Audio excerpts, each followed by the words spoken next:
Efraim beserta istrinya Agai tinggal di daerah itu dalam sebuah rumah yang terbilang mewah. Mereka peternak domba dan sekaligus pedagang bulu domba. Setahun sekali mereka mendapatkan kesempatan menjual bulu domba kepada para pedagang dengan para pembeli itu. Tidak, tadi di tengah jalan aku bertemu Elisa, Jonah, dan Harun. Telah terjadi peristiwa yang luar biasa malam itu. Malaikat Tuhan menampakkan diri kepada mereka dan memerintahkan pelayanan sang Mesias. Mereka bergegas menuju Bethlehem untuk bertemu Mesias yang sudah lahir. Mesias? Ya benar, Mesias yang dinubuatkan Nabi Mika itu. Jadi, kamu tidak melanjutkan perjalanan ke Yerusalem setelah mendengar kabar tentang Mesias itu? Iya, Ger. Aku harus menyampaikan kabar gembira ini kepadamu juga. Kita berdua harus berangkat hari ini juga ke Bethlehem. Tempatnya tidak jauh dari sini. Efraim, bertemu dengan para pedagang di kota itu lebih penting daripada kita pergi ke Bethlehem sekedar menyambut kelahiran Sang Mesias. Domba-domba kita yang tanggung itu harus segera dijual. Apalagi simpanan bulu domba kita juga sudah cukup banyak. Semua itu bisa ditunda, Ger. Ditunda? Para pedagang besar itu tidak selalu menetap di Yerusalem. Mereka berkeliling dari satu kota ke kota yang lain. Kalau kau menunda bertemu dengan mereka hari ini, maka kita harus menunggu lagi kedatangan mereka di waktu yang lain. Kalau domba-domba kita itu keburu kurus, gimana? Tidak, Abigail. Ribuan tahun seluruh Israel menantikan kabar sukacita ini. Leluhur kita bahkan menanti sepanjang hidup mereka. Langsung sedangkan kita.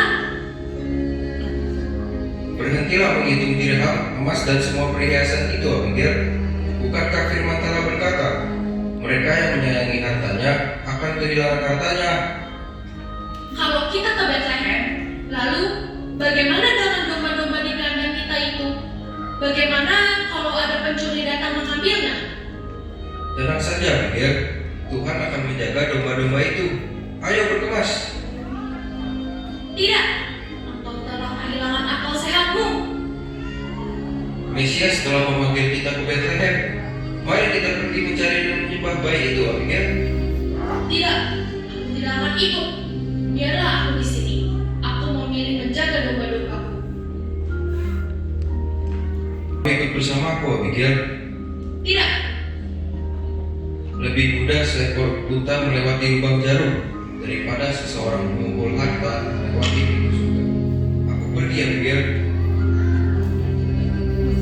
Maka pergilah Efraim domba yang telah ditentukannya kepada pedagang besar itu.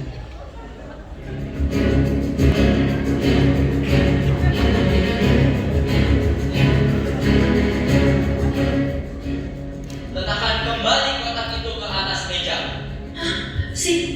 Siapa kamu? Aku Barabas, penjahat besar yang terkenal itu. Barabas, perampok Samaria dari Gunung Gerizim.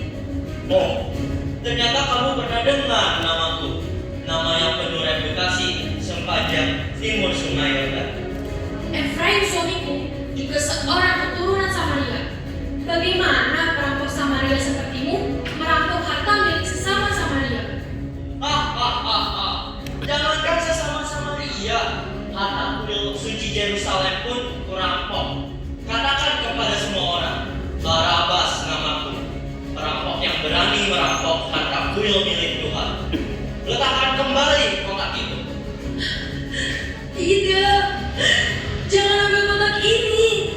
Ini buah dari lelah kami bertahun-tahun, mengumpulkan sedikit demi sedikit dari usaha ternak kami. Letakkan hartamu itu, kalau tidak, kau akan menyesal. Barabas, bebaskan perempuan itu. Oh, ternyata kau gembala tua Zadok. Jangan campuri urusanku, gembala tua. Bagus, kau masih mengenalku, Barabas. Ku minta bebaskan perempuan itu.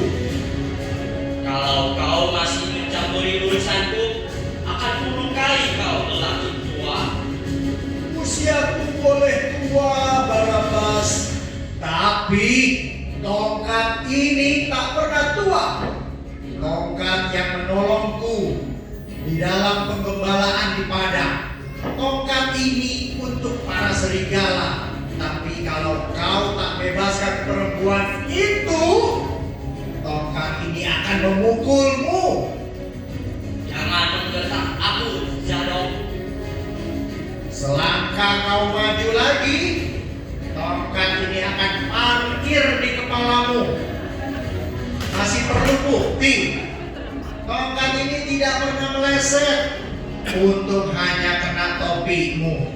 Kalau tidak, kepalamu akan benjol sebesar bakpao. Turunkan tongkatmu. Aku akan pergi. Bagus.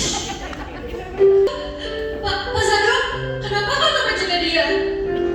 Sudahlah, dia sudah pergi. Tapi, Pak Zadok, pencuri itu telah mengambil semua harta milik kami. Jadi, kotak itu milik kamu. Iya, itu kotak penyimpanan uang dan perhiasan milik kami. Semua itu kami kumpulkan dalam waktu yang lama. Kini semua Kehilangan harta daripada nyawa, Abigail. apa yang akan kukatakan pada suamiku? Ia pasti sangat marah. Efraim sedang kemana? Dia pergi ke Bethlehem. Katanya mau melihat kelahiran sang Mesias. Dia mengajak aku, tapi aku berkeras tidak mau ikut. Aku lebih memilih menjaga hartaku ini dan domba-domba yang seharusnya kami jual. Seandainya kau ikut ke Bethlehem dengan suamiku, maka perampokan ini tidak akan terjadi. Ternyata Efraim juga mendapat berita ini dari Elisa, Jonah, dan Harun. Orang yang mencintai hartanya, dia akan kehilangan hartanya. Kau harus bersyukur. Barabas tidak membunuhmu. Biasanya ia tidak membiarkan orang yang dirampok itu hidup. Aku seperti suamimu di usia renta ini. Aku tak mau menyia-nyiakan hidupku tanpa menyambut kelahiran sang Mesias. Sebaiknya aku harus segera melanjutkan perjalanan. Aku pergi dulu. Pak Zadok, bolehkah aku menyusul suamiku bersamamu? Tuhan akan senang melihat kehadiranmu di sana, dan tentunya Efraim juga. Ia akan sangat bersuka cita karena kamu telah memilih yang terbaik.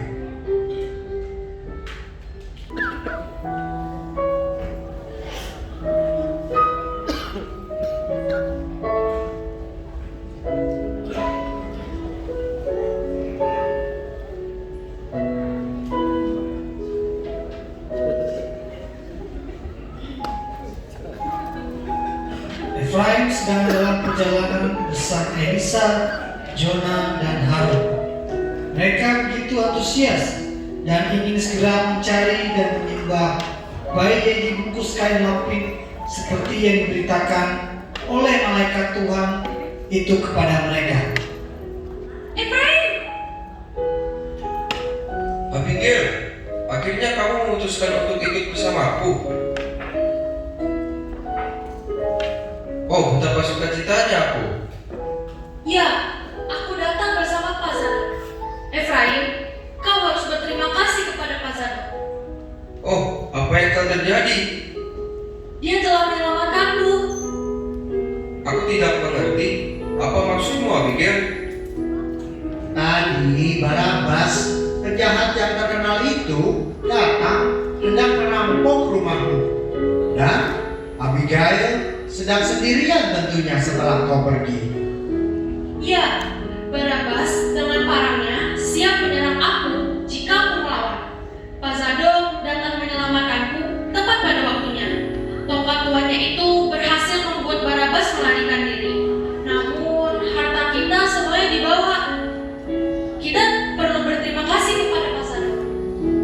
Wah, terima kasih banyak Pak Zadok. Engkau telah menyelamatkan istriku Abigail. Dan engkau telah menyadarkan dia juga bahwa ada yang lebih penting dari seluruh harta yang kita miliki, yaitu mencari dan menyembah Yesus, Sang Juru Selamat. Pak Zadok, terima kasih. Kami ikut bersyukur mendengar kisah ini. Tuhanlah yang telah mengatur tepat pada waktunya, sehingga aku bisa hadir di saat yang tepat. Mari, kita jangan membuang waktu lagi. Bukankah kita semua mau mencari bayi yang terbungkus lampin dan dibaringkan di dalam palungan? Ya, benar. Mari kita semua datang untuk menyembah Sang Juru Selamat.